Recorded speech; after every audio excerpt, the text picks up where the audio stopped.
Bueno, bienvenidos a la misma tarde en el simposio. A continuación nos va a hablar el arquitecto y profesor Federico García Zúñiga, de la Facultad de Arquitectura y Urbanismo de la Universidad Nacional de La Plata, Argentina. Nos dará otra visión más del Estadio de La Plata, hablando del proceso de proyecto del Estadio Ciudad de La Plata. Bueno, ¿qué tal? Buenas tardes a los que ya comieron.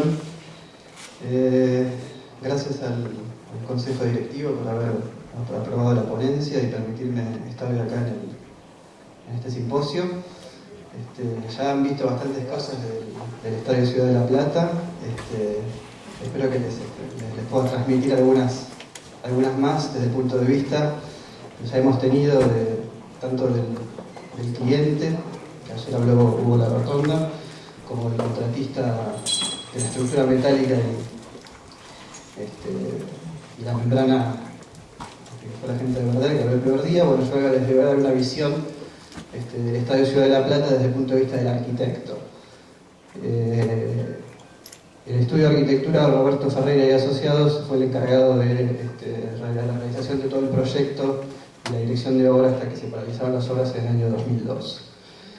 Y casualmente estamos en el Uruguay, que desde el punto de vista del fútbol fue el primer campeón mundial y con el cual tenemos bastantes puntos en común, como veremos más adelante. En el Río de la Plata la tradición futbolística es muy fuerte, lo podemos ver en diversas imágenes, tanto de la cultura como de los campos de juego, y también desde el punto de vista de la violencia. O sea, es un tema que en el mundo del fútbol también afecta bastante a la hora del desarrollo del diseño y la adaptación de los diseños de los estadios. Como ven ahí abajo, ya en la Argentina hay más de 250 muertos por la violencia deportiva, y en muchos casos también las instalaciones físicas tienen cierta relación con estos problemas. Pero volvamos a la ciudad de La Plata, donde se ubica el estadio. Históricamente la ciudad tiene dos clubes, como ustedes saben, Estudiantes y Gimnasia, cuyos estadios están ahí en ese círculo que se ve hacia la derecha, que es en la zona del bosque de la ciudad. Y ya desde el año 1947 el gobierno provincial comenzó con las primeras ideas de generar un ámbito que pudiera reunir las actividades de estos dos clubes, donde originalmente se seleccionó este predio de aquí, donde se ve que hay una pista de atletismo, que de hecho se llama el Estadio Provincial coloquialmente. Después hubo diversos proyectos a lo largo del tiempo, en los años 60, hacia los años 70 también, previo al desarrollo de todos los estadios que se realizaban en Argentina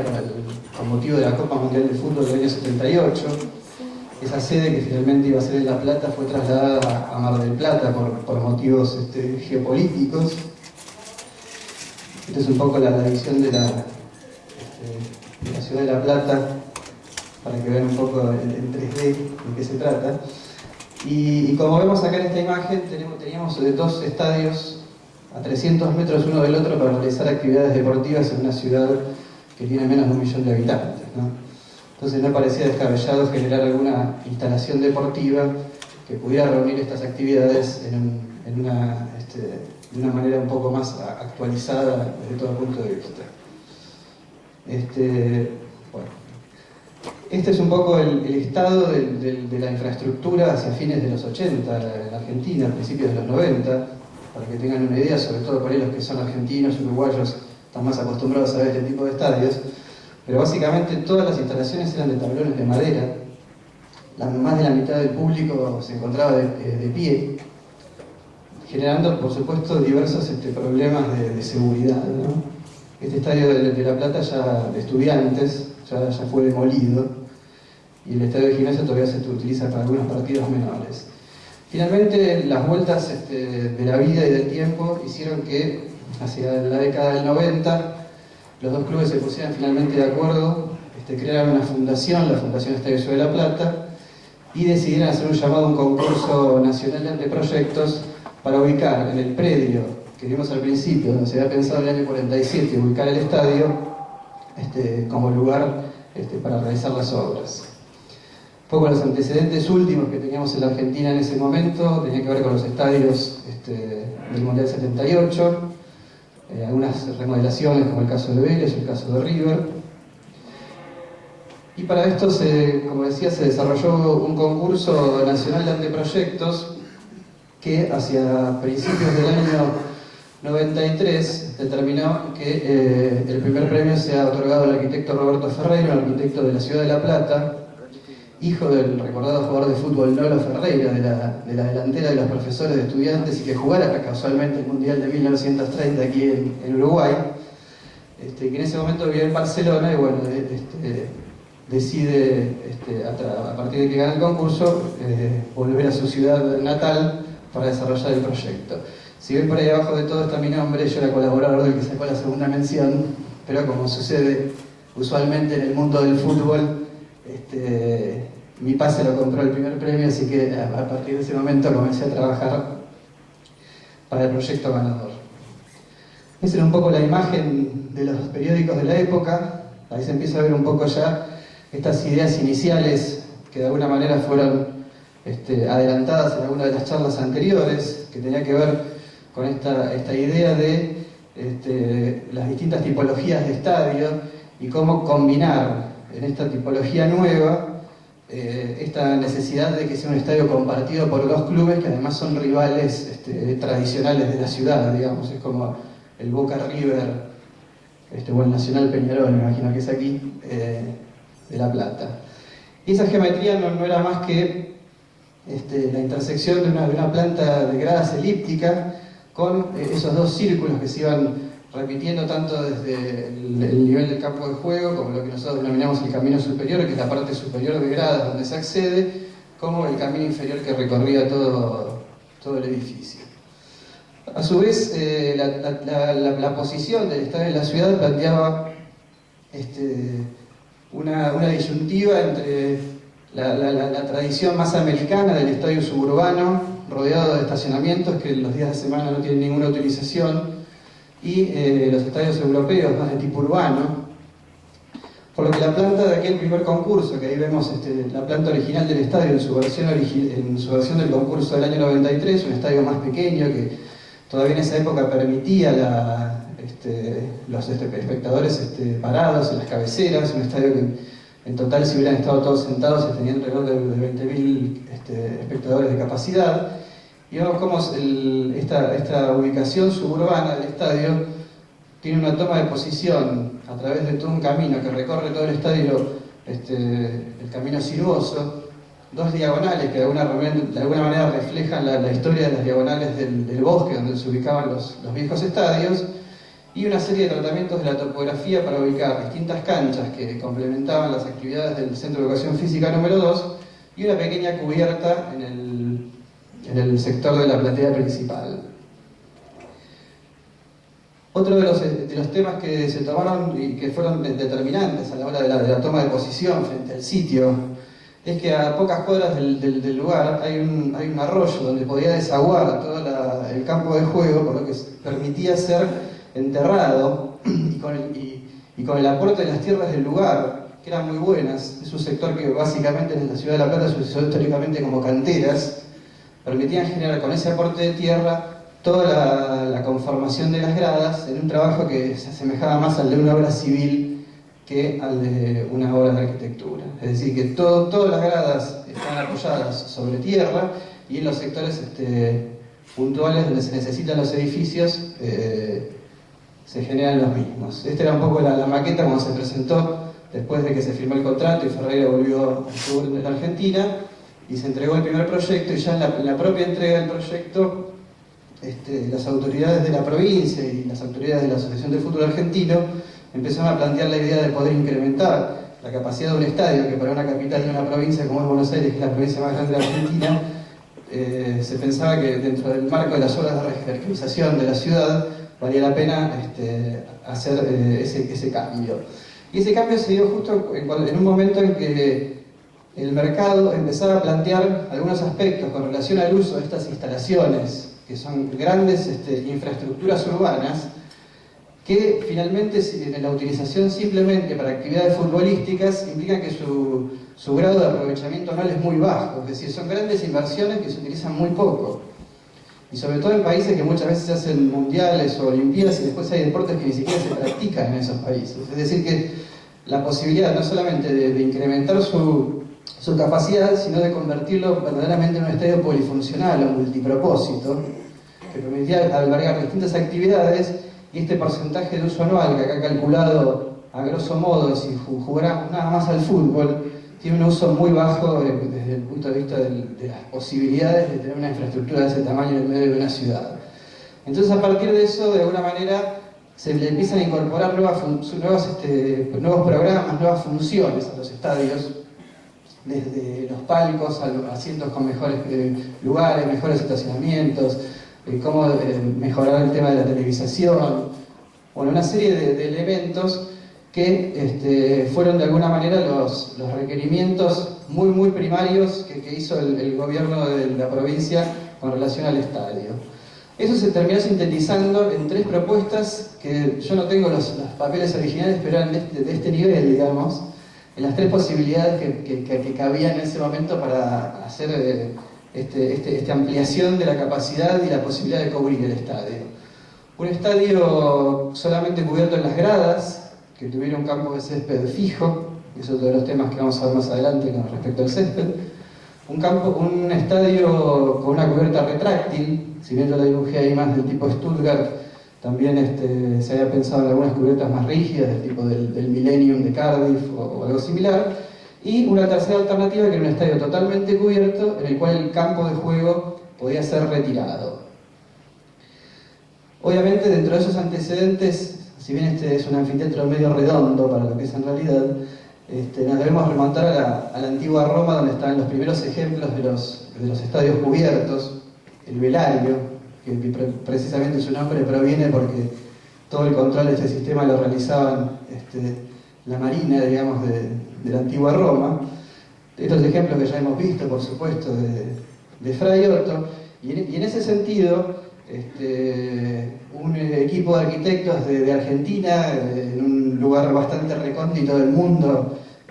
tuvo que, digamos, de alguna manera, una vez que se terminó de seleccionar la alternativa del estadio totalmente cubierto y con un césped móvil, generar una serie de research, de investigación, de que empresas o consultoras podían asesorarnos en todo lo que tenía que ver con el desarrollo de la cubierta del estadio. Para eso se generaron contactos con diversas empresas, particularmente como el arquitecto estaba trabajando en Europa, había como más conexión. Y bueno, entre todas las propuestas que fuimos recogiendo, se terminó desarrollando la cubierta del estadio con la consultora Weidlinger Asociados, con el ingeniero Matis Levi, con el ingeniero Gerardo Castro, que hoy, hace unos días, nos dio también una charla, que habían desarrollado una tipología de cubierta basada en las estructuras Tensegrity, y que combinada con las nuevas membranas de fibra de vidrio y teflón de PTF, dieron como primer resultado de este esquema estructural que desarrolló el ingeniero Matis Levi, que fue el Tenstar Dome, esta estructura de tensión continua y compresión discontinua que ya hemos visto en algunos de los ejemplos. Adicionalmente, la empresa Verder ya tenía una cierta presencia en la Argentina, ya que se había desarrollado este proyecto de un food court, de un patio de comidas en un centro comercial, por lo que la conexión con esta tecnología provenía desde ese lado. Obviamente todas estas tecnologías, en la época que estamos hablando, que era a principios de los años 90, estaban muy interrelacionadas. El contratista de la obra con el diseñador de la cubierta, o sea, había como una conexión entre ambos que era difícil de separar, y yo creo que a medida que todas estas cosas se van desarrollando, esa independencia que veíamos en el triangulito de la primera imagen se va a ir como mejorando. Y el otro tema era el tema del césped. Si bien hay algunas cosas que son más actuales, las alternativas de tener un campo móvil que pueda salir completamente para, de alguna manera, que el estadio, inversamente a lo que en general se piensa, que se saca cuando se hace otra cosa, se pone cuando se juega al fútbol, que no sería, digamos, la actividad principal que se desarrolla dentro del estadio, a los sistemas de protección del césped para poder desarrollar otro tipo de actividades, que eran todos los sistemas que existían en la época para poder proteger frente a la realización de actividades culturales, o las alternativas de los sistemas ya de césped artificial, o los sistemas mixtos, como los campos de juego tejidos, con fibras artificiales para mejorar el enraizamiento de las especies, etc. De todos los sistemas que estuvimos analizando para combinar con esta cubierta Tensegrity o Tenstar Dome de Weilinger, se optó por la utilización de este sistema de césped transportable, que es el sistema de ITM, que está utilizado, ahí arriba vemos las Olimpiadas de Atenas, el Estadio de los Gigantes de Nueva York, que básicamente es un estadio que se deja fuera,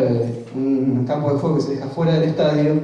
que puede ser transportado al mismo y después montado frente a las diversas actividades. Esta es una secuencia del estadio de Cardiff en el Millennium Stadium hace 1999. Ahora, otro de el gran desafío, aparte de todas estas tecnologías que estábamos viendo, era cómo colocar una cubierta a ese estadio que habíamos visto al principio, que básicamente tenía unos pequeños sectores de edificios y una pequeña cubierta en la tribuna principal.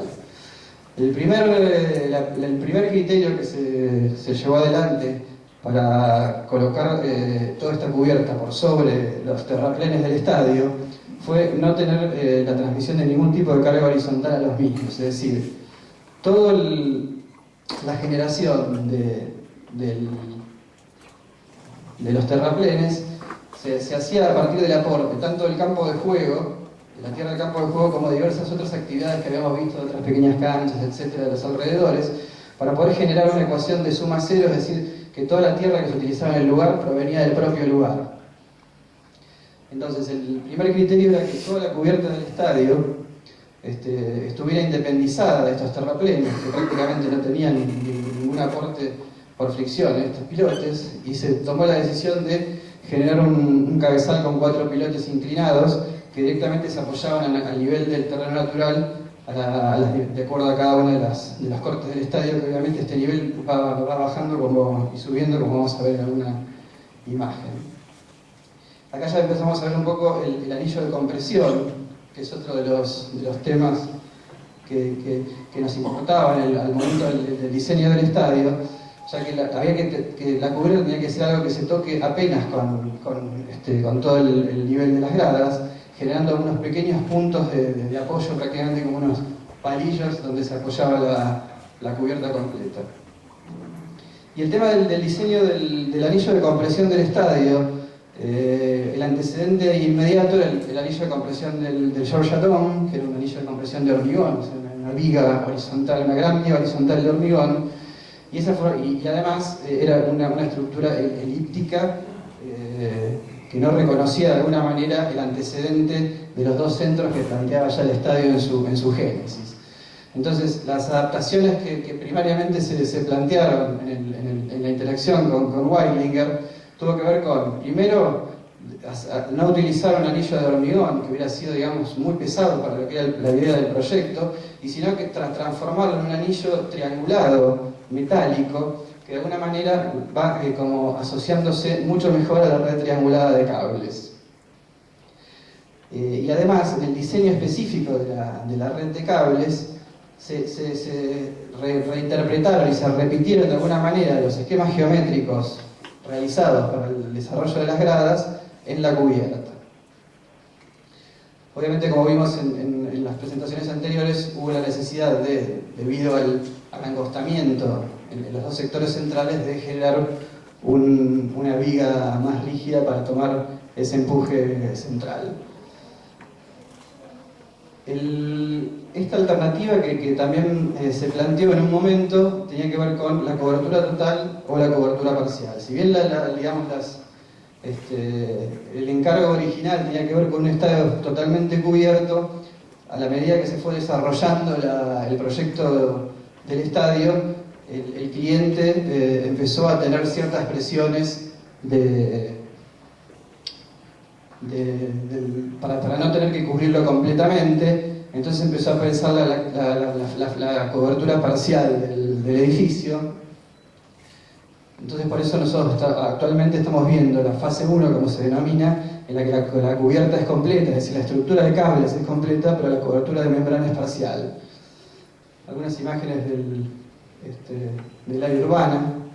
del proyecto original, un poco una visión de cómo se verían, ¿no? Se ven todas las zonas de aporte para generar... A su vez todo el estadio fue auditado por la FIFA en todo lo que tenía que ver con los medios de salida, etc. Y aquí vemos en las secciones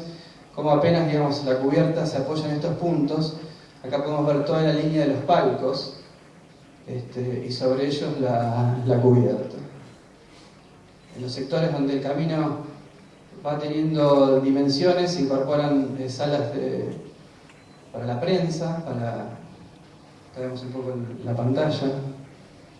y hacia este costado estaban los edificios de apoyo en el sentido corto del estadio, donde realmente son necesarios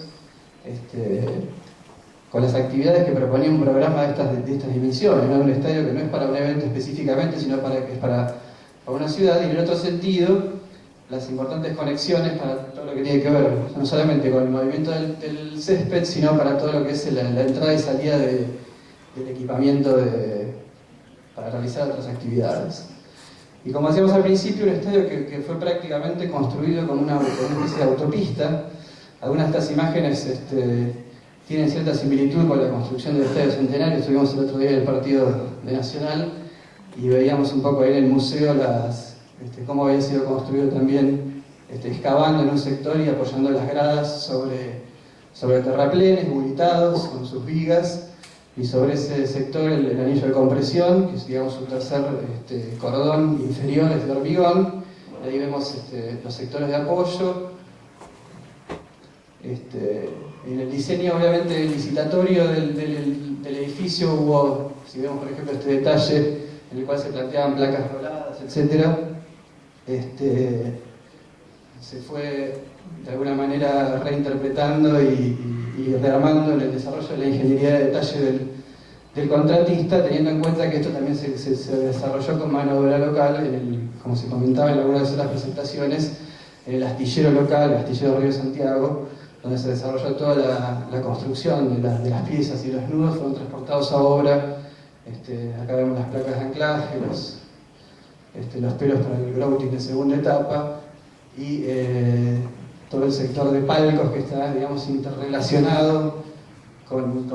la geometría de ese anillo, que la verdad que da una geometría bastante interesante, ¿no? Toda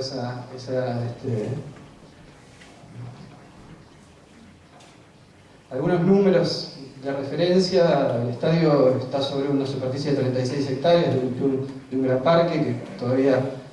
no ha sido terminado. Sus 40.000 asientos, incluyendo todos los palcos, que son 186, la pista de atletismo.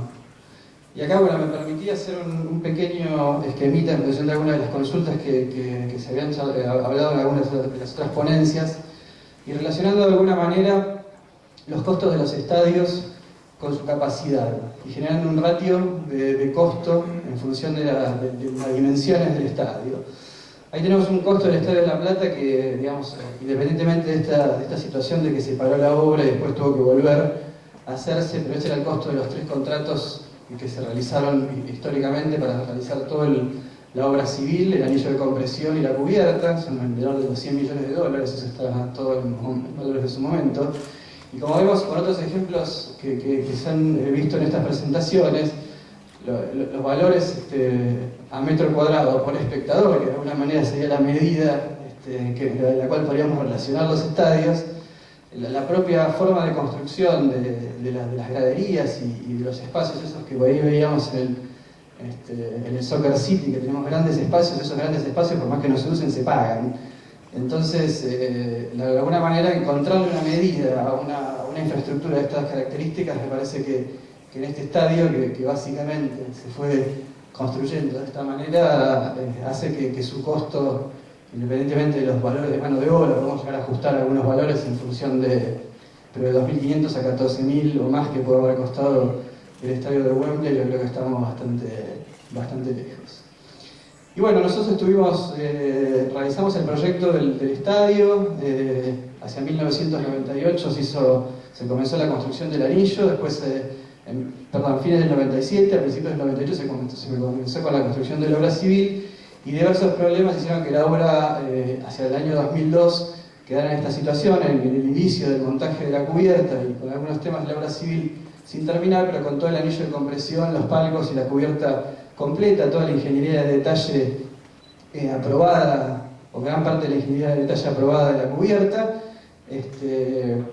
y las obras, digamos, se detuvieron en ese momento, y en ese momento el estudio Ferreira se desligó de la obra porque no había manera de mantener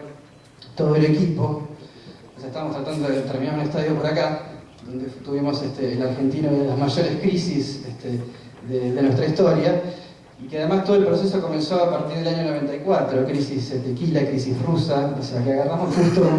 un momento muy crítico de la economía mundial, y como ustedes deben saber, cuando los PIB de los países caen, la industria de la construcción cae aún más. Creo que eso, en ese sentido, fuimos bastante de manual.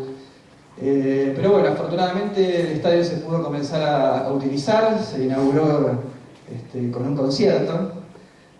su primera inauguración en el año 2003, su inauguración parcial, digamos, de completamiento de las obras civiles. Acá, para alguien que hizo la pregunta con relación a las visuales, esta sería una vista desde la platea preferencial del estadio. Todas esas visuales fueron calculadas en función de las auditorías de la FIFA, donde tenemos casi en el 95% del estadio una distancia de 12 centímetros entre espectador, en prácticamente todo el estadio, o sea que le da, en ese sentido, el no especialista realmente eso lo disfruta mucho. Esa sería la posición, digamos. Ahí va el gobernador, así que se ve bastante bien. Tuvimos muchos éxitos deportivos, particularmente para mí que soy de Estudiantes. Tenemos muy buenos recuerdos, y finalmente hacia fines del 2008 el gobierno entiende que, teniendo todo el material guardado, toda la ingeniería lista, y simplemente faltando el montaje, era una buena movida para promocionarte frente a las elecciones que tenemos ahora próximamente, y afortunadamente se inició todo el desarrollo del montaje de la cubierta. Esta imagen me parecía interesante, si bien, digamos, en estos casos fui como turista, como, digamos, de alguna manera todos los preceptos arquitectónicos que fuimos desarrollando en su momento se fueron traduciendo en el edificio, y que hoy ya fue inaugurado, ya recibió sus primeros partidos de fútbol y sus primeros espectáculos culturales. Obviamente esa es la expectativa un poco de todo el viejo equipo de proyecto, que esta situación que hoy más o menos tiene esta imagen, si bien esto es un poco más viejo porque está la cubierta, pero como ven por ahí todo el sector de lo que iba a ser un parque público para la ciudad todavía no está finalizado, y un poco esa es nuestra presión hacia el gobierno para que tome la decisión de no solamente hacer el estadio para que se vea afuera, sino el estadio para que lo disfrute la ciudad. Acá una foto más referencial de todo el equipo con el ingeniero Levi. Y bueno, para terminar les dejo acá mi mail. Como ven, ya estoy en otra empresa, me van comprando distintos equipos. Y esta imagen un poco era para cerrar, y realmente me parece que es muy importante este tipo de simposios, porque permite que el conocimiento no esté solamente acá, sino que toda esta pirámide se vaya engrosando, y que todas las cosas por las cuales tuvimos que pasar nosotros en el desarrollo de un proyecto de esta complejidad, me parece que con este tipo de eventos científicos es muy positivo. Bueno, muchas gracias.